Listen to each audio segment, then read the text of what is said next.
Oui, le prix Mandela édition 2016 a incontestablement été le principal sujet abordé la semaine dernière par nos confrères de la presse écrite. À ce sujet, le Sahel quotidien écrit que le président de la République remporte le prix Mandela de la sécurité. En effet, le président Issoufou Mahamadou vient d'être distingué par le jury de l'édition 2016 du prix Mandela.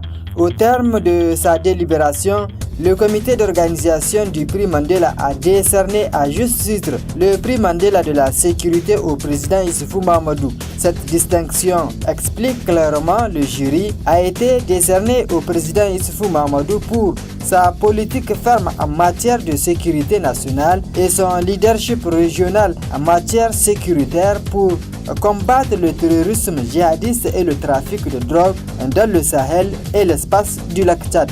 À ce sujet, le Républicain nous rapporte qu'en dehors du président Issoufou parmi les chefs d'État africains lauréats, l'on peut citer le président béninois Patrice Talon, primé pour le prix Mandela de la gouvernance pour sa vision et son comportement de bon gestionnaire de la chose publique, son refus de la politique spectacle et son ardent désir orienté vers l'émergence de son pays.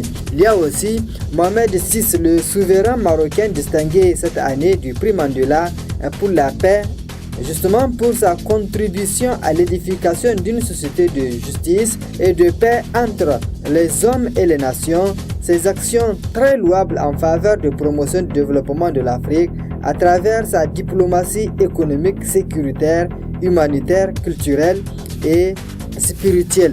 Ensuite, Ibrahim Boubacar Keïta, président du Mali, prix Mandela de la démocratie pour son immense contribution à la consolidation démocratique au nord du Mali à travers l'accord d'Alger, à la stabilisation politique et sécuritaire du Mali et par ricochet à la stabilisation du Sahel. Enfin, il y a Macky Sall, président du Sénégal, prix Mandela de l'émergence pour son projet de société visionnaire décliné en plan sénégalais émergent pour le développement et l'avenir du Sénégal. À ce titre, l'événement titre à sa une un prix à quel prix? Selon le confrère, avoir un prix pour avoir troqué la souveraineté nationale, ériger la corruption, la gabegie en mode de gouvernance, il n'y a que le prix Mandela pour le faire. Pendant ce temps, le courrier lui s'est intéressé sur la projection d'une contre-manifestation du régime en place. Selon ce confrère, de sources dignes de foi, l'on apprend que la société civile proche du régime projette d'organiser des manifestations de rue en début janvier 2017, plus précisément les 7 et 8 du mois. Pour parler prosaïquement, c'est carrément le régime qui est derrière l'initiative pour chercher à montrer à l'opinion qu'il a toujours du monde avec lui, qu'il n'est pas aussi populaire comme les gens le croient.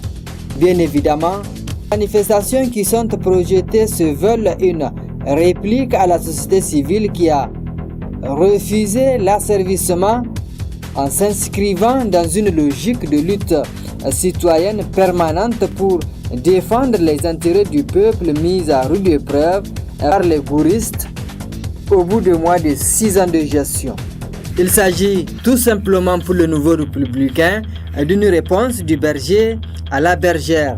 Selon ce confrère, tout porte à croire qu'il s'agit là d'une sorte de réponse du berger à la bergère. Contrairement à la manifestation du 21 décembre conduite par toutes les couches sociales et qui a regroupé des milliers et des milliers d'hommes et de femmes, celle qui sera organisée à l'initiative du Gouri connaîtra sans nul doute, selon le confrère, le fiasco à moins que les tenants du pouvoir ne fassent ce qu'ils ont l'habitude de faire, c'est-à-dire monnayer la participation des citoyens par des billets sortis de leur trésor volés et cachés au fin fond de leur villa, construite avec les billets de la même couleur.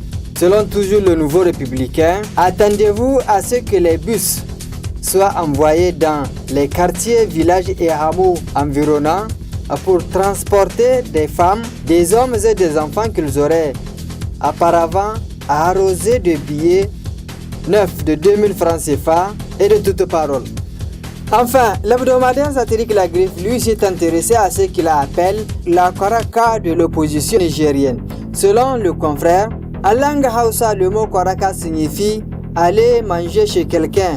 Il est le plus souvent utilisé pour les enfants à qui les parents n'ont pas les moyens de garantir le repas et qui sont donc obligés de s'accrocher à des camarades ou amis pour manger. Avec ce qui s'est passé le 21 décembre dernier, on peut s'autoriser à utiliser ce mot pour l'opposition politique nigérienne qui a été fortement représentée aux manifestations de la société civile à travers beaucoup de ses leaders, députés et des militants de base, visiblement incapables d'organiser elles-mêmes ces manifestations. Cette opposition, selon La Griffe, n'a pas hésité à saisir l'occasion que lui ont offerte les organisations des manifestations du 21 décembre dernier pour sortir. Selon La Griffe, on ne peut pas certes pas reprocher aux responsables et militants de l'opposition en tant que citoyens de prendre part à une manifestation citoyenne. Mais quand cette opposition va jusqu'à prendre la parole pour dire ce que son porte-parole Amadou Ali Jibo dit Max a dit, on comprend aisément qu'elle-même a des revendications qui nécessitent qu'elle fasse recours à des manifestations de rue. Va-t-elle encore attendre une autre manifestation de la société civile pour venir dire ce qu'elle a à dire sur le président Issoufou Mahamadou et son gouvernement? S'est interrogé La Griffe.